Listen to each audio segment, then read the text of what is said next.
आइए संत कबीर जी की 84 साखियों का अनुपम संग्रह कृपा अनुसार श्रवण करते हैं। आइए भक्त कबीर जी की साखी मध्य को अंग श्रवण करते हैं। कथनी कुंभी नरक है, करनी दिया जलाए, दास कबीरा यों कहे, ऐसा होके आए। करनी बिना कथनी कुंभी पाक नरक है, इसे सदकरनी से जला दो।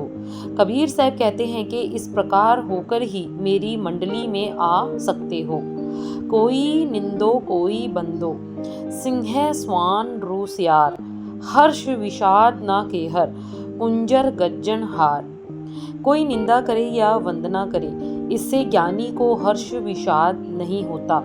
जिस प्रकार सियार और कुत्तों के द्वारा भौंकने से सिंह पर कोई असर नहीं पड़ता, वह तो हाथी को भी मारने वाला है, उसी प्रकार ज्ञानियों पर भी निंदा प्रशंसा का कोई असर नहीं होता।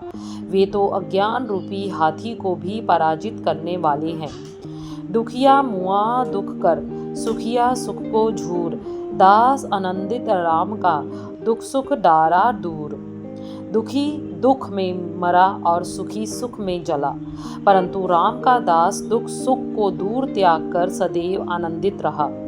पाप पुण्य दो तजय, कलह जनित पछताए, राम नाम को जान के, विघ्न नहीं कछु ताहे।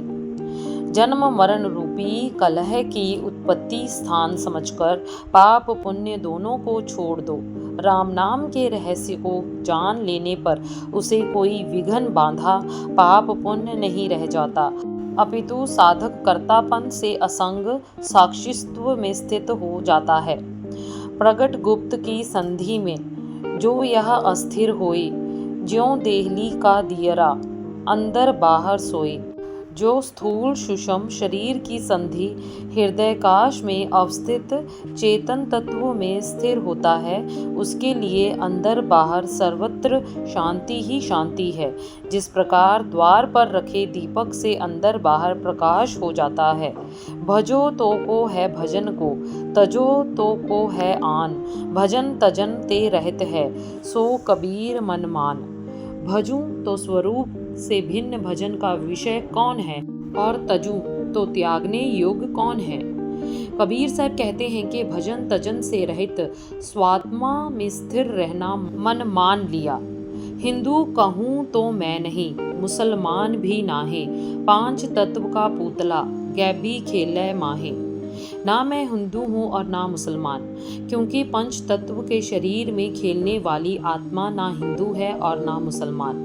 हिंदू मुआ राम कह, मुसलमान खुदाए, कहे कबीर जो जीवता, दोऊ के संग ना जाए। हिंदू और मुसलमान सत्य को जाने बिना राम और अल्लाह के शब्दों को पकड़कर मर गए। कबीर साहब कहते हैं कि वही जीवित रहता है जो दोनों के साथ न जाकर आत्मनिष्ठ रहता है। अनल पंख का चेटवा गिरते किया विचार, सुरत बांध चेतन भया, जाए मिला परिवार। अनल पंक्षी के बच्चे ने गिरते हुए विचार किया कि उसका घर जमीन नहीं आकाश है। परिणाम स्वरूप मनोवृत्तियों को समेटकर सावधान हुआ और जाकर अपने परिवार से मिल गया।